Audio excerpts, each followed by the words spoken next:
السلام علیکم، آپ دیکھ رہے ہیں بول نیوز، میں ہوں مونس رضا۔ ہیڈ لائنز کے بعد اہم خبر شامل کریں گے۔ جنگ بندی کا فیصلہ صرف تہران کی شرط پر ہوگا، ایران نے امریکی تجاویز مسترد کر دی ہیں۔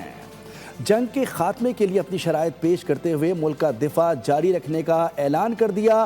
جنگ بندی کا فیصلہ صرف تہران کی شرائط پر ہوگا، ایران نے امریکی تجاویز مسترد کر دی۔ جنگ کے خاتمے کے لیے اپنی شرائط پیش کرتے ہوئے ملک کا دفاع جاری رکھنے کا اعلان کر دیا۔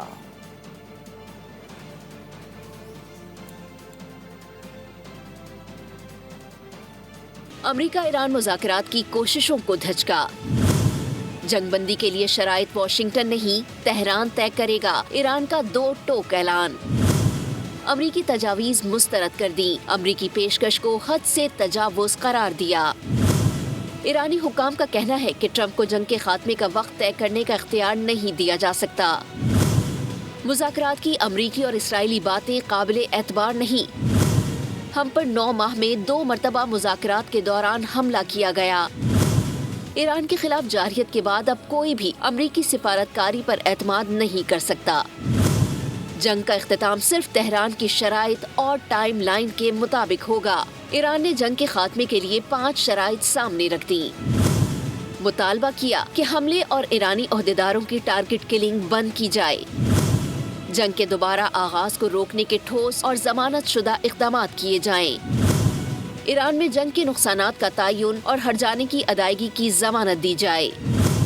ایران کے خلاف جارحیت اور خطے میں دیگر مزاحمتی گروپوں کے خلاف جنگ روکی جائے۔ آبنائے ہرمز پر ایران کی خود مختاری کو تسلیم کیا جائے۔ ایران نے ابتدائی رد عمل امریکہ تک پہنچانے کے لیے پاکستان کو بھیج دیا۔ ایرانی عہدیدار نے واضح کیا کہ ایران شرائط پوری ہونے تک دفاعی کارروائیاں جاری رکھے گا۔ ایران اپنا جوہری پروگرام مکمل طور پر ختم کرے، افزودہ یورینیم کا ذخیرہ IAEA کے حوالے کرے، میزائل پروگرام محدود کرے، آبنائے ہرمز کو ہر قسم کی رکاوٹ سے آزاد رکھا جائے گا۔ امریکہ کی جانب سے ایران کو دی گئی 5 نکاتی تجویز منظر عام پر آ گئیں۔ تجاویز میں مزید کیا کہا گیا ہے، دیکھتے ہیں اس رپورٹ میں۔ ایران امریکہ جنگ مذاکراتی مراحل میں داخل، امریکہ کی 15 اور ایران کی 5 شرائط سامنے آ گئیں۔ امریکی خبر ایجنسی نے امریکہ کی 15 شرائط کی تفصیلات بتا دیں۔ خبر میں 2 پاکستانی اور 1 مصری عہدیدار کا حوالہ دیا۔ امریکہ نے ایران کو واضح کیا کہ ایران اپنا جوہری پروگرام مکمل ختم کرے، جوہری میزائل پروگرام کا خاتمہ کرے، افزودہ یورینیم کا ذخیرہ IAEA کے حوالے کرے، خطے میں اپنی پراکسیز کو فنڈنگ بند کرے، اپنا میزائل پروگرام رینج اور مقدار دونوں کو محدود کرے۔ تجاویز میں ایران پر پابندیوں میں نرمی بھی شامل ہے۔ آبنائے ہرمز کو کھولنا بھی امریکی تجاویز میں شامل۔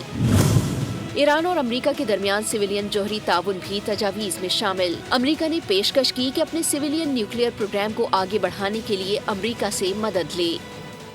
آج بھی جنگ کے معاملے پر تمام فیصلہ ساز ادارے عظیم رہبر کی رہنمائی میں ایک ساتھ ہیں اور یک آواز ہیں۔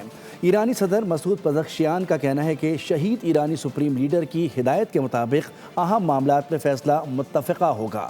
بولے ایران کے تمام ادارے اتحاد اور ہم آہنگی کے ساتھ کام کر رہے ہیں۔ یہ اتحاد مؤثر انتظام، بحرانوں سے نکلنے اور قومی مفادات کے تحفظ کے لیے مضبوط بنیاد ہے۔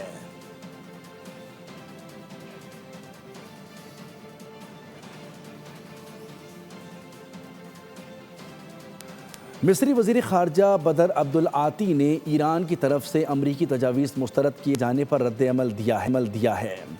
میڈیا سے گفتگو میں مصری وزیر خارجہ نے کہا کہ ہم اپنی کوشش جاری رکھیں گے، یہ معاملہ سفارتکاری اور مذاکرات کا ہے، ایران کے لیے امریکی منصوبے کی وضاحت نہیں کر سکتے۔ انہوں نے مزید کہا کہ مصر، پاکستان، ترکیے اور دیگر بین الاقوامی علاقائی شراکت داروں کے درمیان کوششیں جاری ہیں۔ کشیدگی میں کمی کے لیے ایران سے متعلق کسی بھی ملاقات کی میزبانی کے لیے تیار ہیں۔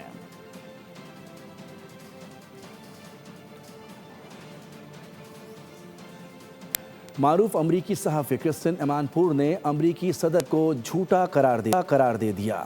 کہا کہ ایران سے مذاکرات سے متعلق ٹرمپ کے بیانات جھوٹے ہیں۔ White house of the record تسلیم کر چکا ہے کہ ایران کے ساتھ امن مذاکرات جعلی ہیں۔ ایران کی جانب سے مذاکرات کی باتوں کو مسترد کیا جا رہا ہے۔ سوشل میڈیا پر کہا جا رہا ہے کہ ٹرمپ ممکنہ طور پر ایسے بیانات سے صرف اسٹاک مارکیٹ میں ہیرا پھیری کی کوششیں کر رہے ہیں۔ بولی ہو سکتا ہے کہ امریکہ نے پاکستان سمیت دیگر ممالک کے ہاتھ ایران کو پیغام دیا ہو۔ امریکہ اور ایران کے درمیان مذاکرات۔ امریکہ کے 15 نکات جواب میں ایران کے 5 نکات۔ ایران نے امریکی مطالبات یکسر مسترد کر دیے۔ اس حوالے سے بول نیوز نے دفاعی تجزیہ کار بریگیڈیئر حارث نواز، ریئر ایڈمرل ریٹائرڈ سید فیصل علی شاہ اور ماہر بین الاقوامی امور ڈاکٹر حامد المشرقی سے رابطہ کیا۔ ان کا کیا کہنا تھا، آئیے جانتے ہیں۔ دیکھیں، جو ایران نے امریکہ کی 15 کنڈیشن جو تھی، شرائط، وہ انکار کیا ہے۔ Think they justified. بات یہ کہ سب سے پہلے آپ کانفیڈنس بلڈنگ میئرز کرتے ہیں، جس میں آپ جنگ بندی کو ذرا روک لیتے ہیں ٹیمپرری، تاکہ دونوں طرف سے اطراف میں ایک دوسرے کو اعتماد کا اظہار کیا جائے۔ اور اس کے بعد ایران کی بالکل بات ٹھیک ہے، دیر ان بیٹر پوزیشن۔ تو ان کی یہ شرائط کہ جی بالکل کہ جی ہمارے پاس جنگ بندی کی جائے، نمبر 1۔ اس کے بعد ہمیں گارنٹی دی جائے کہ آئندہ کوئی بھی ایران پہ جو ہے وہ امریکہ یا اسرائیل حملہ نہیں کرے گا۔ میں سمجھتا ہوں کہ ایران ایک ایسی پوزیشن میں ہے جہاں وہ اپنی ٹرمز کو ڈکٹیٹ کر سکتا ہے، اپنی ڈیمانڈز دے سکتا ہے، کھڑا رہ سکتا ہے اور دوسروں کی بات من ماننے سے انکار کر سکتا ہے۔ تو میرا خیال ہے کہ ایران نے یہ پوزیشن جو حاصل کی ہے، یہ بہت ساری قربانیوں کے بعد حاصل کی ہے۔ جی بالکل، ایران کی جانب سے جس انداز میں یہ 15 تجاویز مسترد کی گئی ہیں، ایران کی جانب سے یہ جو کہہ دیا گیا ہے کہ وہ چاہتے ہیں کہ صرف جے ڈی وینس سے ہی ڈائریکٹ مذاکرات ہوں، تو جو وائس پریزیڈنٹ ہیں، تو یہ بات اس سے وہ یہ ثابت کرنا چاہ رہے ہیں کہ مذاکرات جو ہیں وہ سنجیدہ لیول پر ہونا بہت ضروری ہے، بامقصد اور بامانی۔ پاکستان میں ایران کے سفیر رضا امیری مقدم کا کہنا ہے کہ پاکستان جیسے دوست ممالک تہران اور واشنگٹن کے درمیان مذاکرات کی راہ ہموار کر رہے ہیں۔ انہوں نے امید ظاہر کی ہے کہ یہ کوششیں خطے میں جنگ کے خاتمے میں مددگار ثابت ہو سکتی ہیں۔ ایرانی خبررساں ایجنسی کے مطابق دوست ممالک ایران اور امریکہ کے درمیان پیغام رسانی میں سہولت فراہم کر رہے ہیں۔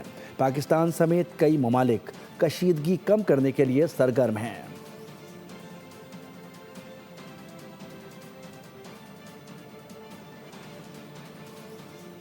پاسداران انقلاب کا آپریشن وعدہ صادق 4 کے تحت حملوں کی 81ویں لہر۔ ایران نے جدید اور ہزاروں ٹن وزنی میزائل اسرائیل پر داغ دیے۔ حدیدہ پاور پلانٹ کو نشانہ بنایا گیا، دھوئیں کے سیاہ بادل چھا گئے۔ حملے کے بعد کئی بڑے شہر اندھیرے میں ڈوب گئے۔ عراق میں ایرانی حمایت یافتہ گروپ نے امریکی اڈے پر بلیک ہاک ہیلی کاپٹر کو FPV ڈرون نے نشانہ بنایا ہے۔ عراق میں ایرانی حمایت یافتہ گروپ نے امریکی اڈے پر بلیک ہاک ہیلی کاپٹر کو FPV ڈرون سے نشانہ بنایا ہے۔ گروپ نے نشانہ بنانے کی ویڈیو بھی جاری کر دی ہے۔ حملہ بغداد کے قریب واقع سابق امریکی اڈے کیمپ وکٹری پر کیا گیا ہے۔ عراق میں ایرانی حمایت یافتہ گروپ نے امریکی اڈے پر بلیک ہاک ہیلی کاپٹر کو FP1 ڈرون سے نشانہ بنایا۔